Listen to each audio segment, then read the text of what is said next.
Hello,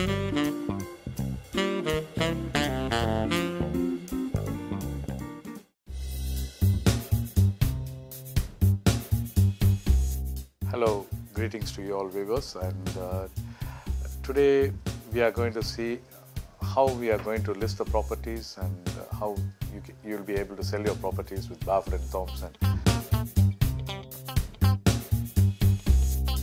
Why Barfoot and Thomson? Why you should list your property through Barfoot and Thomson, or why you should sell your property through Barfoot and Thomson? Preferably, you would like to get the maximum possible price in a shortest time span. And Barfoot and Thomson, as you know, we sell almost 1 out of every 3 houses in Auckland.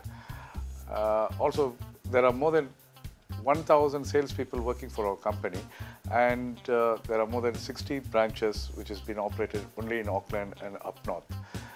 So if you're listing the property through us, so more than 1,000 salespeople and more than 60 branches will be working on your property, and more exposures and more potential buyers will be coming for your property.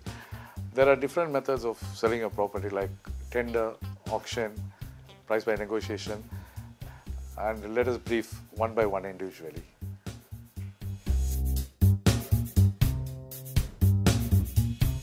If you choose to list your property with Barfoot and Thomson, and the method of sale that you've chosen is through auction, an auction is a process of selling a property through public negotiations that help you to get the best possible price at any given point of time.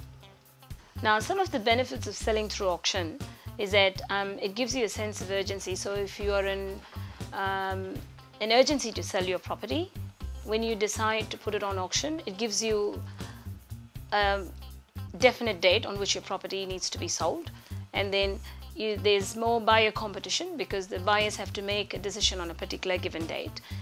And you also got the options to consider any pre-auction offers. So if there's anyone interested in your property and they're willing to pay the price that you want, then you could consider selling it before the auctions. There is certainty when you choose auction because all offers to your property has to be unconditional. Then the salesperson, whoever is dealing with your property, will keep you in track of any registered interest in your property.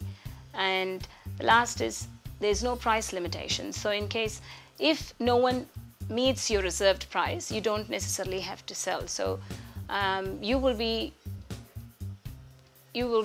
visited by the auction manager prior to the sale, and you will have the choice of informing us what is your reserve price, and the decision is solely yours whether to accept the price that's been offered to you on the auction date or not.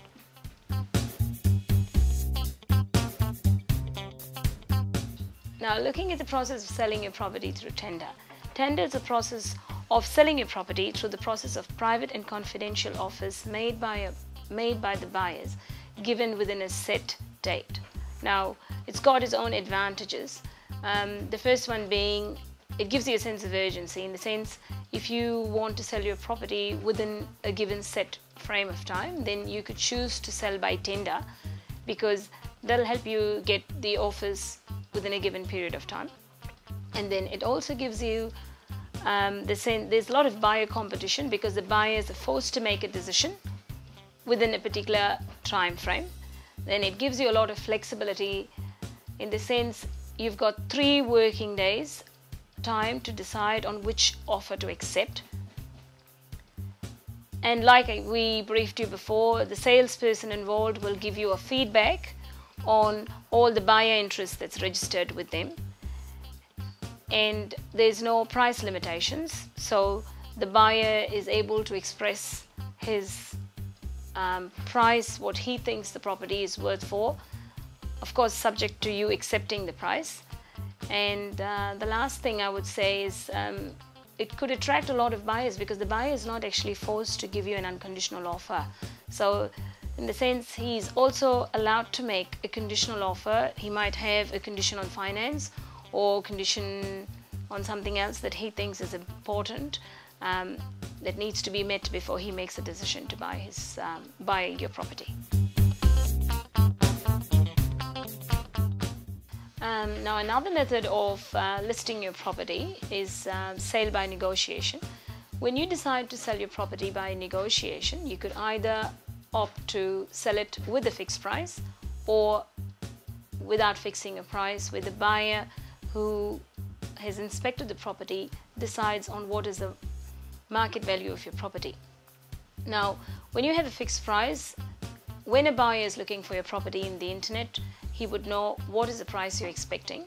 And when you don't have a price and you put it sale by negotiation, and then the buyer comes up with a price that he thinks is most appropriate for giving as an offer.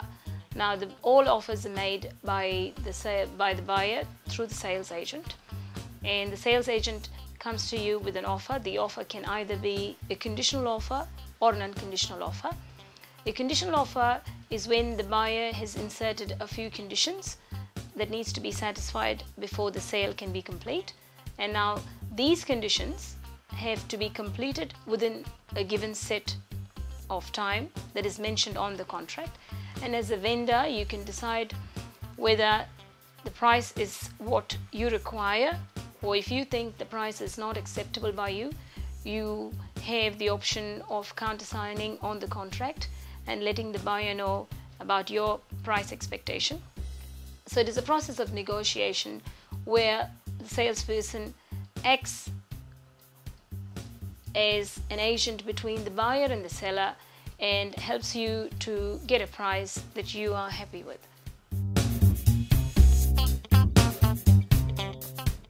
Just a few tips on how to present your property before you put it on the market. Please ensure that your property is clean and tidy.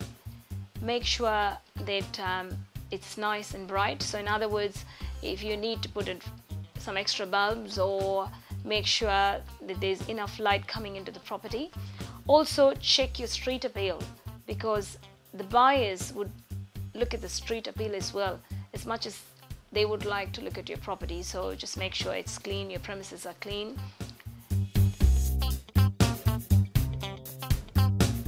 Okay, we had a question last week from one of the viewers asking if it is okay to put your property on the market if you still have a mortgage. The answer is yes, you can put your property on the market if you still have a mortgage. However, we would advise you to go to your bank and tell them of your intention to sell, and just check with the bank if there's any penalties or fines that they may impose on you if you break the loan, because you obviously will be breaking your loan once you sell your property, and you might want to be aware of the fees that is involved in breaking your loan contract with the bank. And another question that we did receive is, how would you determine whether a property is overvalued or undervalued? Well, the best option is for you to get a registered valuer to look at the property before you make an offer. In that case, if you're not sure about what price to offer for a particular property, it's always best for you to seek professional advice. You could get a registered valuer to come and have a look at the property, and then you could decide on the price that you're going to pay for the property, subject to his advice. Thank you very much, viewers, and next week we will see on the other side how we are going to buy the properties, and how Barfoot and Thomson will be able to help in buying the properties.